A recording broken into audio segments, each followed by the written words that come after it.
তিনি নাকি ভারতকে যা দিছেন তা তারা সারা জীবন মনে রাখবে, তাই না? হ্যাঁ, দেখেছেন তো কি দিছে আর আমরা কি পাইছি তা আজকে দেখব। এই ভিডিওটা শুধু আমাদের সরকারের জন্য না, কূটনীতিকদের জন্য না, বরং কৃষক, ছাত্র, জনতা সহ বাংলাদেশের সকল নাগরিকের জন্য গুরুত্বপূর্ণ। কেন? কারণ আমাদের একমাত্র শত্রু হইল ভারত। জি না, আমরা একা তাকে শত্রু জ্ঞান করি না, তারাও আমাদের শত্রু বলেই মনে করে। এই শত্রু শত্রু খেলা তারাই শুরু করেছে, আমরা শুরু করি নাই। এটা আমার অনুমান না, আজকে প্রমাণ করবো এবং সবাইরে জানাবো প্রমাণ সহকারে। না হইলে বিপ্লবকে ব্যর্থ করার যেসব চেষ্টা ভারত করবে তা মোকাবেলা করা আমাদের দিয়ে সম্ভব হবে না। গত 16 বছর হাসিনা যেভাবে আমাদের সরকারের সব দপ্তরে ভারতের স্থানীয় দালালদের ঢুকাইতেছে, তাতে আমাদের জন্য নতুন করে সব ঢেলে সাজানো ছাড়া কোনো গতি নাই।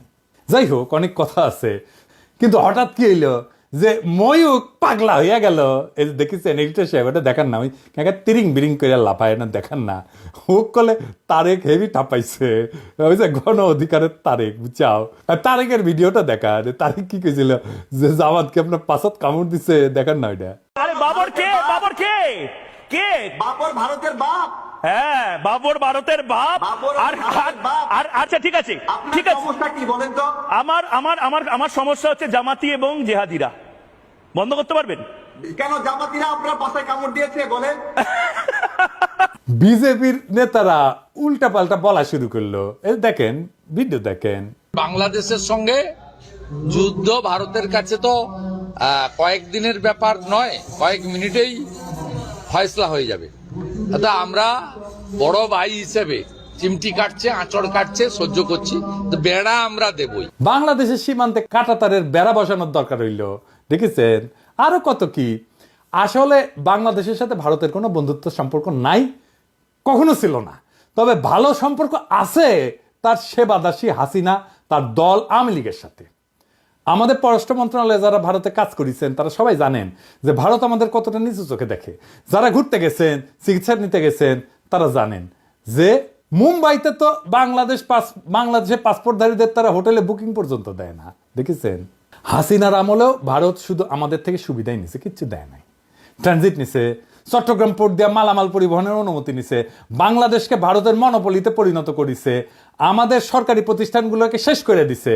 বিনিময়ে আমরা কি ওই মুজিবের আমলে স্বাক্ষর করা ফারাক্কার ন্যায্য পানির হিস্সা পাইছি? পাই নাই।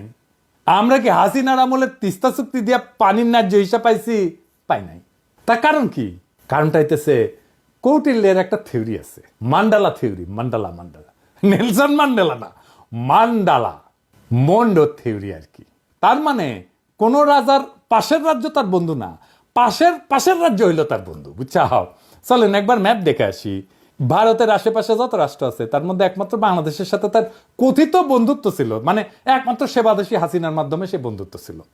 কিন্তু পাকিস্তান, নেপাল, ভুটান, শ্রীলঙ্কা, মালদ্বীপ, এমনকি মিয়ানমারের সাথে ভারতের অত ভালো সম্পর্ক না, তাই না? বন্ধুত্ব নাই।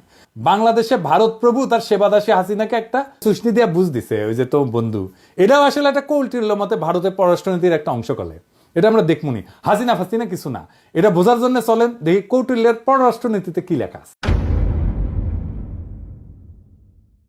কৌটিল্যের পররাষ্ট্রনীতিকে বলে 6-fold পলিসি, মানে 6 স্তরের পলিসি। এটা একটা সংস্কৃত খটোমটো বাংলা আছে, ষটগুণ্য সিদ্ধান্ত। যাই হোক, আমি ইংলিশটাই কব, কারণ ইংলিশে কইলে তো ঠিকই কইছি, তাই না? তো যাই হোক, এই 6-fold পলিসি অনুযায়ী পররাষ্ট্রনীতি 6 ভাবে পরিচালনা করা যায়, 6 ভাবে, বুঝছাও? কি কি? শান্তি, যুদ্ধ, নিরপেক্ষতা, আগ্রাসন, জোট এবং দ্বৈত নীতি। হ্যাঁ, বুঝছাও? 6টা। তো প্রথম আলাপ হইতেছে শান্তি নিয়ে, মানে কৌটিল্যের শান্তি নীতি কি কূটনীতিতে। কৌটিল্য কয় যে একজন রাজা তখনই শান্তি স্থাপন করবে যখন সে দেখবে যে শত্রু রাজা তার ক্ষতি করার সামর্থ্য রাখে।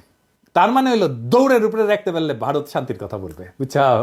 2001 সালে রৌমারিতে সীমান্তে আমাদের তৎকালীন বিডিআর এর মাইরের কথা মনে আছে না? এডিটর সাহেব মাইর হবে, মাইরের সাউন্ড হবে, কেমনে তাদের বিএসএফ কে আমাদের বিডিআর জওয়ানেরা দৌড়ের উপরে রাখিছিল, মনে আছে না? হ্যাঁ, তো তখন ভারতের অনেক সৈন্য মারা গেলেও ভারত কিন্তু আমাদের সাথে শান্তি স্থাপন করেছিল, কারণ তারা বুঝেছিল যে বাংলাদেশ তাদের দৌড়ের উপরে, দাবরানির উপরে রাখতে পারে। তাইলে ইন্ডিয়ার সাথে শান্তি স্থাপনের একমাত্র পথ হইতেছে, একমাত্র রাস্তা হইতেছে ওরা দাবরানির উপরে রাখা। আরেকটা উদাহরণ দিই। 1962 সালে ইন্দোচীন যুদ্ধে চীনা সেনারা ভারতের সেনাদের নাকানি জমিতে খাইছিল, একটা অংশ দখল করে নিয়েছিল। ভারত তখন দ্রুত নাকে খত দিয়া চীনের সাথে শান্তি স্থাপন করেছিল, কারণ ভারত জানতো যে চীনকে আক্রমণ করলে তাদের খবর আছে, বুঝেছাও? তার মানে ওরে যত ডাবরানির উপরে রাখবেন ও শান্তি শান্তি করে আপনার কাছে আসবে। 1 নাম্বার সূত্র কয়া দিলাম। তাই আমাদের সেনাবাহিনীর সাহস নিয়ে লড়াই করার কিছু ডেমো ভারতকে দিয়ে দিতে হবে। আমরা অলরেডি একটা ডেমো দিছি যখন নতুন করে বর্ডারে কাঁটাতার লাগাইতে গেছিল না, কিন্তু এটা তেমন কোনো ডেমো হয় নাই। এটা আরেকটু ভালো করা লাগবে আর কি। আবার ফাইজলামি করলে না, রৌমারির কথা মনে করাই দিতে হবে, কলে মাথায় ঢুকাই দিতে হবে যে ভারতকে দৌড়ের উপরে রাখলে তারা শান্তির কথা বলবে। ওর তত্ত্ব দিয়াই ওরে মাইট দিতে হবে।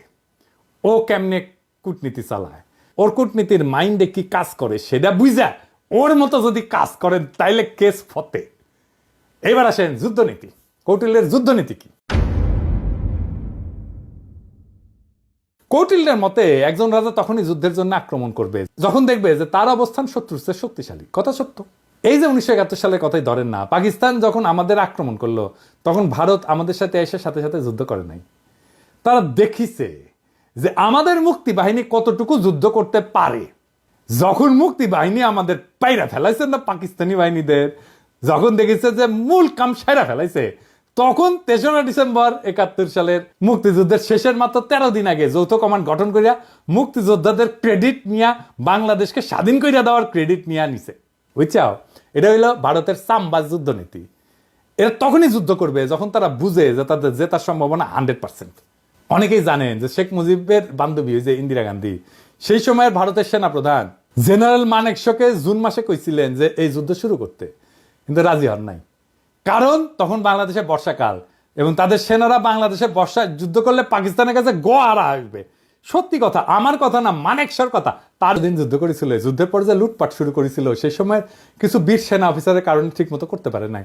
মেজর জলিলের কথা মনে আছে, সে বাধা দিছিল এবং তারে গুম করে ফেলছিল। ওই সময় যে করতে পারে নাই লুটপাটটা, এটা গত 53 বছর ধরে পোষায় নিছে ইন্ডিয়া। তাই আমাদের সশস্ত্র বাহিনীকে মনে রাখতে হবে যেন ভারত কখনো এমন সুযোগ আছে বলে ভুলও না করে। প্রফেসর ইউনূসের সেনাবাহিনীর শীতকালীন মহড়ায় যাওয়ার ব্যাপারটা অনেকটা সেই রকম। আমি খুবই পছন্দ করেছি এটা। অনেকে না বুঝলেও আমাদের সবার শ্রদ্ধেয় প্রফেসর ইউনূস স্যার বুঝতে পারিছেন যে এই মহড়ার কত গুরুত্ব। এইসব মহড়া ঘন ঘন করতে হবে, বুঝছাও? শুধু শীত না, বর্ষাতেও করতে হবে। যে শীত বর্ষা কিছুই যে ভারতের কোনো কাজে আসবে না, ওটা বুঝা দেওয়া লাগবে, বুঝছাও? ভারতের মনে যেন ভয় অটুট থাকে, তারা যেন কোনোভাবে বাংলাদেশকে আক্রমণের খায়েশ করতে না পারে। এখন কৌটিল্যের মতে ভারত এই যে যুদ্ধ নীতি, এটা কেমনে করবে? এটা 3 ভাবে করবে, 3 প্রকারে করবে। কি ভাবে?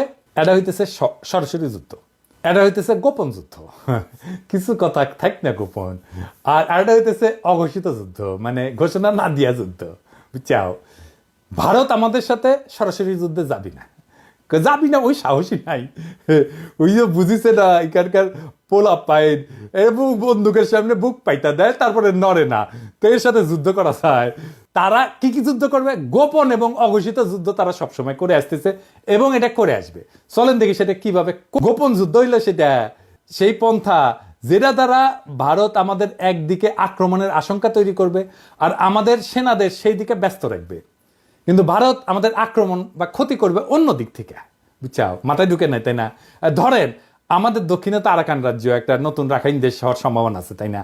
ভারত রাখাইন দেশকে দিয়া বাংলাদেশের নাপ নদী সংলগ্ন বর্ডারে উত্তেজনা তৈরি করবে, আর আমরা যখন ওইদিকে সামলাইতে ব্যস্ত হয়ে যাব তখন উত্তরবঙ্গ বা অন্য কোনো বর্ডার দিয়া সে আক্রমণ করার চেষ্টা করবে। এটা বুঝতে ভারতের ওই হকার সাংবাদিক ময়ূক রঞ্জনের একটা ভিডিও দেখি, চলেন।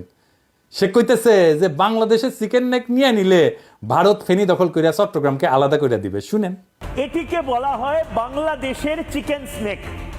বাংলাদেশের এই চিকেন স্নেক অবরুদ্ধ করতে ভারতের সময় লাগবে 5 মিনিট। বাংলাদেশের চিকেন স্নেক এটা যদি কাট অফ করে দেওয়া হয় তাহলে গোটা বাংলাদেশের ভূখণ্ডের সাথে চট্টগ্রামের কোনো সম্পর্ক থাকবে না। এই ফেনীটা যদি কোনোভাবে কাট অফ হয়ে যায় বা দখল হয়ে যায় বা অবরুদ্ধ হয়ে যায়, গোটা বাংলাদেশের এত বড়, এত জেলা সহ যে বাংলাদেশ, সেই বাংলাদেশ থেকে কাট অফ হয়ে যাবে চট্টগ্রাম। এবার এটা মৌলবাদীদের কি করে লোকে বোঝাবে?